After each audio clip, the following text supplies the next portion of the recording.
They're not flexing that resilience muscle. And especially with money, if you don't learn to flex that muscle early and often, it's going to be so much harder to succeed at anything, but especially money, right? It'll eat you whole for sure. And what is resilience really? Not giving up, right? When we fail, we don't give up, we get back up and we get back on track, whatever we are doing. But what stops that resilience? If we look back, fear of failure. We are so scared to get back up after we fail because the memory of pain or falling stays with us for so long, we don't even want to try. Hey guys, and welcome back to another episode of Financial Mastery Simplified. I am your host, Jacqueline or Jax Crider, and today we have Miss Sapna. She is a parental or parenting success coach. And, she's going to tell us a little bit about what that means. And you're saying, but how does that have to do with money? And we're going to get into that here in a minute. So welcome, Sapna. Thank you so much for joining us on the show. Tell the audience a little bit about who you are, what you do, and what we want to talk about today. Thank you so much for having me. It's always so much fun talking to you, Jack. So I'm a parenting coach. I'm trained in conscious parenting and neuro-linguistic programming. And what that means is I'm certified in connection over correcting your children. So it's more about knowing yourself, knowing your child. So it takes away all the pressure of discipline and control and makes things easy and flowy. So basically that. So I give my parents courses, do coaching, and there's a lot of communication skills, self-regulation skills that they bring not only into their parenting aspect, all aspects of life, including finances. Yeah, absolutely. Well, and I mean, let's be real, just on its face, the success of your family has a lot to do with your stress, which is going to bleed into just about everything, including money, right? And raising children is definitely not for the faint of heart, especially because so often I find that they're like mini versions of ourselves. My daughter, she may look exactly like her dad, but man, is she and me in personality. And I look at her all the time and I think, man, I'm going to pay for every single ounce of my raising with you. Every stubborn thing, every way I challenge my parents, here it is right here to smack me up in the face. So yeah, but look at it this way, they bring up all the stuff that needs to be looked at, cleaned up, because if not parenting, it's going to show up in some other form or format, maybe with your spouse, with your friends, with your coworkers, in your finances. So right. Kids are those mirrors that they're showing, oh, you know what, this is one aspect you need to look into. So it's a great way because this relationship is important to us. Yeah, absolutely. So this is the only place where we might pause and think like, what's happening? I need to fix this. Because with a friend you can leave, your neighbor you can shift the house, spouse you can leave, with your child you cannot do this. So this relationship is so important, and they bring up all those mirrors that if we are brave enough to look at those mirrors, it's going to change every aspect of our life. Yeah. That's a really good way to look at it. I never really thought about it that way, like that exact, phrasing, but that's so incredibly true, right? And then not only that, but I think what you really wanted to talk about today, and I agree with you, is just resilience, right? And how that affects, money and how that changes and challenges things. And I think also resilience is something that is so important in parenting, not just that we're resilient, right? Because we have this huge burden / privilege, both, right? A little bit of both of raising up these children. And my mom has a saying that we're not raising children, we're raising adults, right? We're trying to prepare them for the real world. And some of that included is resilience, right? And it's just such an important thing that unfortunately, I feel like in today's society, so many people are kind of lacking, if you will, right? They're not flexing that resilience muscle. And especially with money, if you don't learn to flex that muscle early and often, it's going to be so much harder to succeed at anything, but especially money, right? It'll eat you whole for sure. Yeah, that's so true. And what is resilience really? Not giving up, right? When we fail, we don't give up, we get back up and we get back on track, whatever we are doing. But what stops that resilience? If we look back, fear of failure. We are so scared to get back up after we fail because the memory of pain or falling stays with us for so long, we don't even want to try. I usually tell parents, we don't want children who don't fail. We want children who don't give up. Because failure, the more you fail, stronger you're going to get. How important is the end goal? Now, this I've seen in many families, in many cultures, including mine, that when we fail, parents start criticizing the child. Come on, why didn't you do better? You could have done better. What happened? So Right. it creates this fear of failing. So we are not concentrating or focusing on what we want, which is the end goal. We are so scared of the pain of failure, and we get stuck. We don't even want to try anymore now because the For sure. pain is awful. So that's why we need to bring our focus on, like, how are you going to get back up and prepare for this failure. The sooner you fail, the faster you're going to get to the goal. So if you have those plans in those actions, what am I going to do when I fail? Because you are going to fail. I think people like, and I know that in the family that I was raised, like my mom is very focused on presenting yourself well, really kind of like this perfectionist mindset, and it held me back for a really long Mm. time. Not because what I mean, her aim on its face is pure, right? Like you want to present the best possible way, you want to elevate yourself, you want to always be learning, and all those things are true. But when you put such a restriction that it's like it is like that deathly fear of failure, then any buddy, who, well, and we all do it, right? We sit and overthink, and we're like, oh, if I haven't thought this all the way through, I can't possibly do this, whatever, right? And it's that fear of failure, and that is not going to help with resilience. It's not going to help you, succeed with anything. And honestly, a lot of those patterns that you learn in childhood is what holds you back with money. I mean, people don't realize there's so much Mm. going on. Most people actually create their values and their like philosophy, thought process around money around 10 years old, which Yeah. is well before adulthood, right? I mean, think about that. That's like dang near halfway between, right? Like adulthood and childhood. I mean, that's a pretty long time window. And so if you're not willing to have some resilience, to be willing to step out, to break the mold, to say, okay, well, maybe that's how my family handled money. However, that's not the way that either resonates with me. That's not the way that makes sense. That kind of defies the rules, or whatever the case may be. You're not going to get to where you want to be financially, right? You're not going to master it in a way that you want, or even feel like you are doing well. Stay tuned. We'll be back right after this message from our sponsors. Imagine having the power to control your financial destiny, no matter where you start. Welcome to the Financial Mastery Simplified course and resource platform, where financial education is tailored to your unique journey. We cover everything you need, from basic budgeting and saving strategies to advanced investing and retirement planning.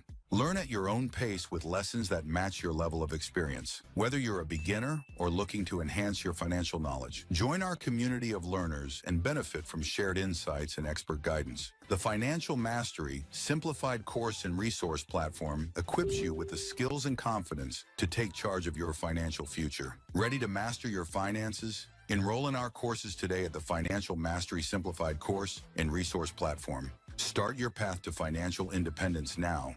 Visit us at fms.tips and fms.college for more information. Hello and welcome to PBJ Mortgage, where your home ownership dreams become reality. Today, we want to share why choosing PBJ Mortgage is the right choice for your home financing needs. At PBJ Mortgage, we're built on a foundation of values that drive us every day. Our commitment to educate, empathize, and empower our clients sets us apart in the mortgage industry. Our clients are at the heart of everything we do, and their success stories speak volumes. With years of experience, our team possesses in-depth knowledge of the mortgage programs, ensuring you receive expert guidance and the best possible rates. We offer a diverse range of loan options to suit your unique needs, including conventional, FHA, VA, and more. No matter your situation, we've got a solution. At PBJ Mortgage, we pride ourselves on providing personalized service. Our dedicated loan officers are here to guide you every step of the way, making the process as smooth as making a peanut butter and jelly sandwich. We understand that time is of the essence, which is why we've streamlined our processes for efficiency and convenience. Transparency and clear communication are paramount. You'll always know where you stand throughout your mortgage journey. Reach out to us today to set up a call to discover your options. If you're ready to make your home ownership dreams a reality, contact PBJ Mortgage today. Let us empower you during this exciting journey. Phone number 4-693-733-107 www.pbjteam.com. Visit our website or give us a call to get started. We look forward to helping you secure your future home. PBJ Mortgage, where home begins. Thanks for your patience. That is, bingo. What you said is so true. And we need to inspect those beliefs. We just let them be, and we think this is how things are, this is how I am, or this is how the world works. We don't inspect those stories, those belief systems, those patterns that we inherited, and breaking those patterns. Because what's money? It's energy, just like how you nurture our relationships. So is Exactly. money when you nurture them. But what's actually blocking? Stories. What are the stories? The common stories that you hear. I'm not worth. This reminds me, we also attach our worth to the money that we make. So if you think Absolutely. I'm not worthy to have money, or money is evil, or I can't make money, and I cannot keep it, all those things we need to inspect, because these are Yep. stories we're telling ourselves, right? Which are not true. No, it's very interesting. Like something that I started realizing when I started working in mortgage is it's like I would say that a lot of people, probably a good 75+% of people, have this desire to own a home. Partly because it's like a place, where you raise your family and you spend time, right? And you could kind of put your own stamp. Part of it because it was sort of built inside of us, at least as Americans, like that kind of manifest destiny idea and philosophy. But what is very interesting is the people who believe that that is obtainable for them and the people who don't. And it's interesting because for me, that was never a question. Like I knew that I was not only going to be a homeowner, but that I was going to be one as early as possible. And that I just that was just something that I wanted to obtain. But I have dealt countless times over the course of my career with people who really don't think that that is on the table for them. And there's some story they're telling themselves. It's sort of why I got into the financial coaching side, is because I'm like, okay, if I need to help you financially succeed, like we got to go back, like we got to look and see like what's underlying, what is a story that you're telling yourself that is not letting you like level up and like get to the next level, right? And actually, this is where I feel like what you do is so incredibly important, because I think the old school way of parenting, right? Like back in the day, I mean, and we have to go all the way back and remember that our ancestors, I mean, heck, some of them were just trying to feed us, like, right? I mean, we weren't in the kind of level of crazy abundance that we are truly as a society and as a place now than we were back then. And so, yeah, I mean, some of those stories they were telling were probably true to them at the time, right? And then now we haven't realized that we've gone so much farther, and it's time to like unprogram that, right? Not put that crap on our kids, because it's going to negatively affect everything, not only resilience, but like how they're viewing money as a whole. You look back at history. We have gone through war, and we've not had food, and people Right. killing each other. There was so much lack there. At that time, Right. our ancestors just had to survive. Having bread a day was a huge thing, and being Right. safe, just being safe was priority there. So here's what's happened, that the way the brain has worked, historically, we have this mammalian brain which has to keep us safe, so it looks for dangers everywhere. So when we It's activate amygdala, right? yeah. So we have to activate our prefrontal cortex, which is present, which tells you the difference between what is rational fear and what is an irrational fear. There is no cyber truth tiger anymore, but we still are scared, like something is going to attack us. And we bring the same fear in our relationships, in the stories we talk about. We think about finances, what we have bought into, the stories from our grandparents, our parents. Money is important, it doesn't grow on trees, and you have to so we have to inspect those, because we are living in a totally different kind of society now than back then. We don't have to be so scared. For sure. Yeah, it's like I said, it's very interesting. And as the more research that I personally do, right, for myself and like how I shift and change some of those tendencies, it's fascinating. And I would say that resilience is a lot of it because the truth is you're right, you have to be willing to fail to move forward on anything, right? I mean, money included for sure, but like you have to just resign yourself to the fact that no rock is going to be falling out of the sky to bonk you on the head and give you all the information you need to be able to go and do whatever it is you're trying to do, right? Whether it's make all the money in the world or help parent your child effectively or whatever it is. Like that's just not going to happen. And so a lot of times it is a muscle. And I think, especially with the parenting piece, that is like your area of expertise. It's interesting the way that we as a society have felt like eliminating obstacles for our children is like the gold standard of parenting, when in fact it's actually the opposite, right? Like it will create all kinds of harm when they jokingly said, what was it back in the 90s, there was like the helicopter parents, right? Early 2000s where the parents were hanging out and trying to see what's going on, and now they call them the snowplow parents, right? Where they just like plow everything out of the way to make sure that there's no obstacles. And that makes me so sad because those children are not going to create the resilience they're going to need, not just to succeed financially, but just in life. Like they're always going to be looking for somebody to clear the path. And the truth is, that's not how life goes. Yeah. And I come up with a lot of this in parenting. And when we look back as to why parents are coming from pure intentions, they want their child to be happy. They don't For want sure. them to go through pain. Yeah, the intention is pure.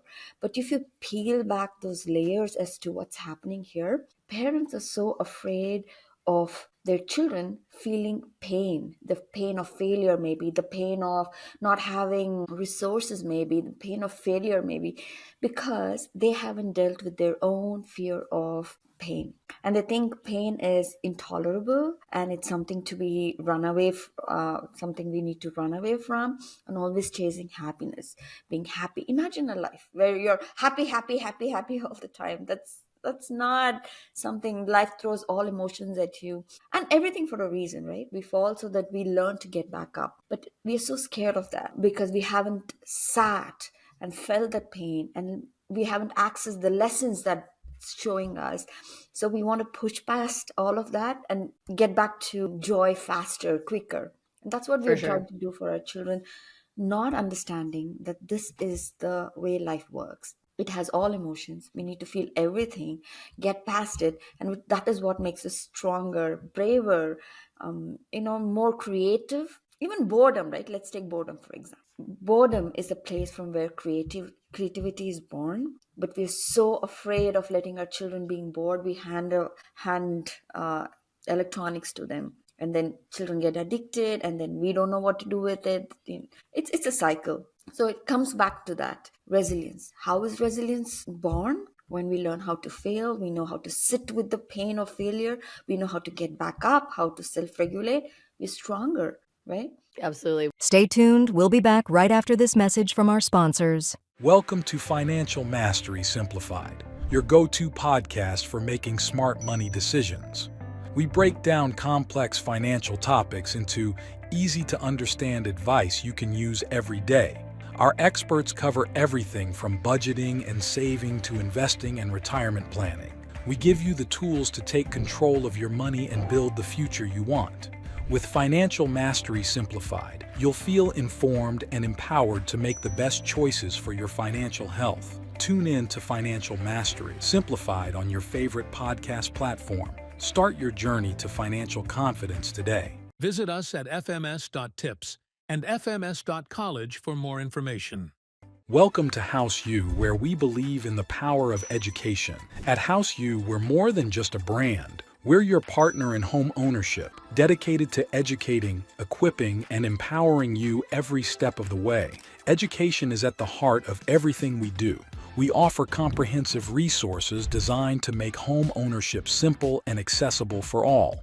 From understanding mortgage options to mastering home maintenance, House U provides the knowledge you need to make informed decisions with confidence. We host workshops and seminars, bringing together experts and community members to share insights and build a stronger, more informed community. Because when you're educated, you're empowered. House U, home ownership made simple for all. Visit our website or contact us today to start your journey with House U. Empower yourself with knowledge and embrace the joy of home ownership. Thanks for your patience. Now back to our conversation. Well, I mean, how can you really appreciate things unless there's a process? Like, that's one of the things that I learned early on. So I have 3 adult stepdaughters, and I've been in their life for a long time, but I only really became like stepmom kind of later. Like, they were in their high school years, right? And my oldest is autistic, and she's an amazing woman. And I saw her mom, out of love for her, trying to pave the path where she didn't have so much struggle, right? Because she wanted her things to be easy and things like that or whatever. But what we saw is that there then was this inner struggle with self-worth, because a lot of our self-worth, and I watch this literally play out with my toddler, is that ability to do things yourself, right? Even if you didn't do them perfectly, even if you stumbled a little bit or whatever, right? Like, think about a little kid. Like, that's what my toddler does. She says, I did it. I did it. I did it, mommy. I did it. Right. And honestly, the same has to be true in everything in our lives. I mean, finances included. We have to do that earning, and we have to show that resilience and stand up and say, hey, look at this, I did it, and celebrate it, right? Like, that when you did, I mean, even if it wasn't perfect, like, that's okay. Like, I did it, right? I mean, are there things I probably would have changed about the book that I wrote and published? Yeah, maybe. But I did it, right? I went through the process. It was not an easy thing necessarily, right? Like, as far as putting in that time, that effort, but I took those steps forwards, and anything in life is that way. And I think with money, a lot of times people are really discounting the aspect of, hey, yeah, okay, cool. Like, you failed, but so what, right? Like, get back up. I mean, look at most major businesses. A lot of them have gone through bankruptcies, whether it be restructuring, total liquidation, right? I mean, things like that. And so people, KFC. what'd you say? KFC. I Yeah, I think mean, it oh was yeah, so many 60. of them, and people are like, oh, well, that's a business. Yeah, but somebody is the one who created that business, right? And I mean, I tell people, and I haven't shared my entire full story just because some of it is still continuing to go on. But right now, personally, there's a lot of financial struggles that is happening on the back end of my life. I know it's a temporary setback. I also know that it will fuel my message and allow me to pour into people in a way that is bigger and broader. Does it make me feel like a failure sometimes? Sure. Does it make me feel like an imposter sometimes? Also sure. Right? I mean, it's not exactly like a fun feeling when you're not exactly in the best financial spot, when you understand and know the rules about money, right? And things like that. And you want to beat yourself up and be like, well, I could have avoided that. I mean, maybe, but sometimes, like, what happened and created us all of our issue in a lot of ways is something that was out of our control. It had nothing to do with us. Like, that created this kind of domino effect in our financial space, right? And so I have 2 choices. I can wallow in it. I could sit and I could say, okay, we'll see, I'm a failure, so I should wrap up all my businesses and just go, do something else or whatever. Or I can use my voice. I could speak to it. I could see the positives, right? The people that have been placed in my life that have helped me in this period of extreme struggle. And I can be thankful. I could show gratitude. Like, I can practice what I preach on the podcast, or I could just let it destroy me. That's true. It all comes back to self-worth and self-trust, that I True. can do this. I am going to come out of this. I have the ability. And how do you build a self-trust and a self-worth is through connection with yourself, which not most of us have been taught this. We've always been taught to look on the outside, how much money you have, what's on the outside, what kind of a car do you drive. Or when we come back to what brings us joy, like serving, what brings the creativity, that you are so absorbed in it that you lose all track of time, and how much fun you're having, and while helping others, what kind of value and meaning you're bringing to life. The money aspect is just the icing on top. It is For going sure. to come. I mean, if you love doing what you love to do, I'm sure the money is just going to flow because you have that trust in you. Like coming back to resilience, I know if I'm going to run a race, let's say, I know I'm going to fall, but also I can get back up. That's self trust. Absolutely. Yeah, well, and I mean, it it's look, life is not it's not exactly always as you have planned. I mean, I always talk about intention, and it is very important to have some intention, right? Like money and everything in life needs a plan, a vision, right? You need to be very intentional about what it is you want, where are you going, how do you want to get there. But you also have to step back and understand that, okay, even though I laid out this roadmap or this thought or this plan, it's not always going to go exactly as you had hoped. I promise, right? Like there's going to be some little grenades that got dropped in there because of other interaction with other people, because of just, timing, whatever the case that it is. But to your point about money, it is just simply a tool. It isn't like, I think so many people have attached, like they place such heavy attachment, like they're tying their success to like gobs of money. And this is again where I say, no, financial mastery is not about you having multi-millions worth of dollars and like, oh, whatever. It's about living a life of intention that you wanted and that you are proud of and that you're happy of, right? Well, that you're pleased with. Because so often, again, I go back to myself and my brother. We have very different viewpoints on like what drives us, what allows us to feel fulfilled, right? And feel whole. And so the fact that my brother lives in a smaller house, and that's great for him and his wife and his kids, and they're really happy with that, and that's exactly what they want their life to look at. I don't knock him for that. Right? Do I think that he's crazy because I couldn't do that? Yes, there's days I think he's a little crazy because I couldn't do it. I'll be real. But on the other hand, I'm super happy that he knows himself well enough, right? That he's dug down deep enough in himself to ask what he wanted and what he wanted life to look like and what financial mastery was for him. Right. And he figured that out, right? And that's amazing. Yeah. So one of the exercises we usually do in our workshops is we ask our clients to project themselves in the future, way in the future, towards the end of their life maybe, and now they turn back and look at your lifeline. What kind of a life you have planned? Like when you are in my, like let's say when I'm in my 80s or 70s, whatever, when I look back at my life, did I love, did I create those connections, did I laugh loudly, did I go into an adventure? How is money serving me? But if I'm Right. going to aim at, which car I had, which home, though, what kind of a house I lived, those are not going to serve me towards the end of my life. Is my family around me? Did I enjoy my life, this journey? So For sure. once they go to the end and look back, it changes their perspective when it comes to finances. Like you said, back to what you said, it's a tool. It's just a tool to make our life easier. It's not about our whole life. Yeah, for sure. Well, and like, I think that's another thing too. I did this exercise in a coaching program that I'm a part of, and you had to figure out like how much money you wanted to make annually.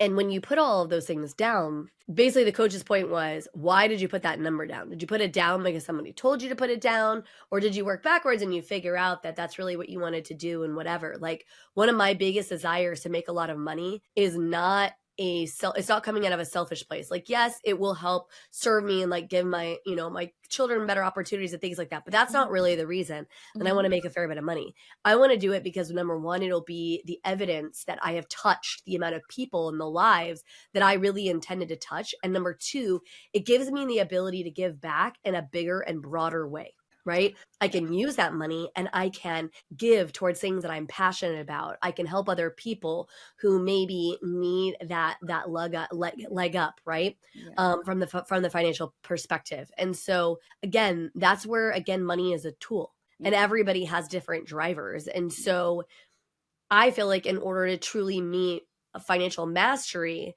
beyond resilience, you also have to have, like you were talking about, that self-understanding of exactly, what is driving you, why, because again, money will come when you are being intentional, when you have that sense of resilience, when you have that sense, and then also when you know why. Yeah.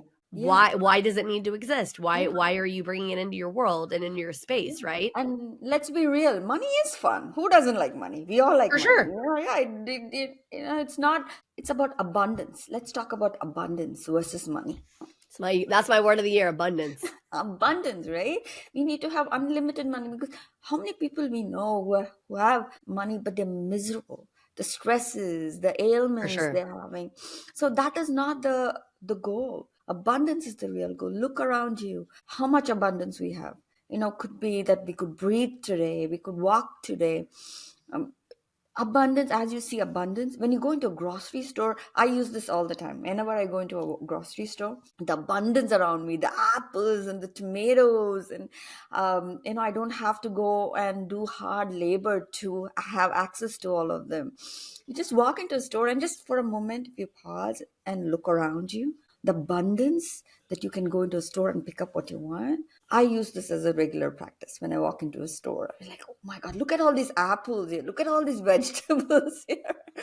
It's a great way to look at life. Well, I think that's where perspective comes in too, because the truth is that so many Americans don't realize how much true abundance we live in, Mhm. because they've never gone outside of our borders or really expanded to try to understand, other cultures and things like that. The best example I can give that put so much in perspective for me is, so my uncle has owned and had a lot of businesses out of China. And so one of the things that he would do is he would bring Chinese individuals from the companies when they needed to go through a training program, and he would bring them over to US to do some training, as well as kind of experience our culture and just all the things that America has to offer. And oftentimes they would fly into Dallas Fort Worth. And so my uncle would invite us to go to like a dinner and things like that with these people. And I remember as a child how much it really expanded my viewpoint, because there's such a different philosophy and a different, cultural awareness. And I'll never forget that these gentlemen came in and we were going to medieval times. And so we're going to medieval times, and 3 of the men that happened to be there, all their wives were pregnant. And I thought, wow, how exciting, this is like such a big life event for them. And what an amazing opportunity to talk to them about what's going on in their lives. And I said, are you guys excited? Oh, yes. And I said, do you know what you're having? Mhm. And they said, oh, no, we cannot find that out. And I was like, what do you mean? And they said, well, if the doctor tells us what the sex of the baby is, they actually can be put to death. Wow. Because if you remember back in the 90s, there was this whole period where, because Chinese culture, it was so important to have a boy and they could only have one child, they were literally abandoning their daughters on the street. And there was this huge insurge of Chinese female babies that came to US because a bunch of the Chinese didn't want them. Well, then the Chinese discovered that, well, now we have this whole population of men who have no women, right? There's no females, and you can't exactly make a population if you don't have the opposite sex to be able to carry and bear children, right? And so they made it illegal to be able to tell you what the sex of the child was. And then to take it a step further, one of them said, yeah, I'm so jealous when I see these families in America and they have so many children. Because I said, well, can't you guys have more than one child? And at the time, I believe now you can have, I think, 2, but at the time they could have 1 child. And if they wanted to have a second child, they had to do, it was like 2 or 3 times their annual salary. They had to pay for that privilege. Wow. Can you imagine? I mean, that's a lot of money if you think about that, right? Like, that's a significant amount of money. And I thought to myself, how many Americans, and I don't say that to like bash a Chinese culture or whatever, right? Like, that's just the way that their culture and things were set up. But how many Americans look at having a child, not just one child, but multiple children, as a privilege, as something we get the ability to do? Yeah. And it's like that with so many other things, right? Like money, like how many people discount the fact that we wake up every morning and there's food. Maybe it's a little bit of food, but something in your fridge, that you have a roof over your head, that it's, like warm and whatnot. That just the whole concept is crazy. Like, I think about that a lot. And that's actually why I intersect with so many people and I enjoy conversations, because it shapes my perspective. It Mhm. reminds me to Mhm. be grateful, right, for the things that I have that Yeah. sometimes I take for granted. That's so true. And that's going to show up in your relationships, right? We're going to be stressed, and the stress is about money. Children don't understand that. Like, let's say, when my son was younger, I would bring all the stresses from work home, and he doesn't know it's not about him. He would, Right. he would think mom is just stressed because I did something wrong. That's the story he's going to tell himself. If I am Right. not clear about why I'm so stressed, what am I giving importance to, versus being present and understanding what's going on. Yeah, for sure. Yeah, it's just like I said, it's such an interesting thing. And so resilience and gratitude and some of the things that I mean, I've talked about all those things like over the course of the podcast, but they are so important. I think so often what people are looking for when they come to a podcast about money is, okay, invest in this big stock, or you should, stock away all your money here, or buy all these houses, or whatever. And the truth is that, yeah, absolutely. I mean, maybe you should invest in some stocks. Maybe real estate is the way you should go, and that's going to help your wealth or whatever, right? But the truth is if you're not dealing with some of the big picture things underneath the surface, like resilience and like, gratitude and things like this or whatever, all And the of that, stories we tell ourselves about money. right? All of that is for naught. Yeah. Or you might get money. Maybe you happen to invest in the right thing, Mhm. or you go ahead and you get a windfall, like you win the lottery or whatever, right? That kind of catapults the amount of money that you have or make. The problem is if that underlying story is still garbage, you're not going to hold it. You haven't reached true 100%. financial mastery because you won't hold on to it. I mean, why is it that people can win millions and millions of dollars and be broke in several years? True. Because the stories, they had not corrected the limiting beliefs, the stories and all of that. You know what I mean? Mhm. Like they had not fixed that. And so it's just so important for people to know and understand um that if you want to truly reach financial mastery in a way, and you want to do it simply, you just Mhm. always are going to need to turn that dial inside. Yes. Connection, coming back to connection, and understanding yourself about self love, self worth, and knowing oneself. Yeah, for sure. Well, thank you so much. I mean, this is an amazing conversation. We definitely probably could talk all day about all the things because you and I are so aligned on just, really, kind of unpacking, right? And I think what you're doing is so amazing because it is helping parents make sure that they're not ingraining a lot of that junk, right, into their children, and will make it easier for those children to succeed on a broader scope. But that's not to say, though, that if you're listening to this and you have some of that gunk, that you can't clear it, that you can't figure it out or whatever, right? Or that you have to pass it along to your children. So if you're interested in connecting with Sapna, she's going to share with you how you connect with her. And I think she's got a kind of some offers that she could give you that might help you level up to the next level yourself. Yeah, thank you, Jax. Yeah, people can reach me at my website, sapnarad.com. There is a free downloadable that they can download, and I give free one-on-one as an introduction to what parenting success means and what it looks like. And I have courses. You can always reach out in my social media. I give a lot of tidbits and tools and tips on my Instagram and Facebook page, which is Sapna Rad Coaching. That's awesome. Yeah, and you guys, like, seriously, resilience is something that I feel like our children are lacking a lot of because of the sort of snow plowing technique. And that's definitely not what we want for our children, right? Like, we want our children to thrive and to live happy, fulfilled lives. And so, if you are a parent and you're listening and you want help with that, I highly recommend you reach out to Sapna.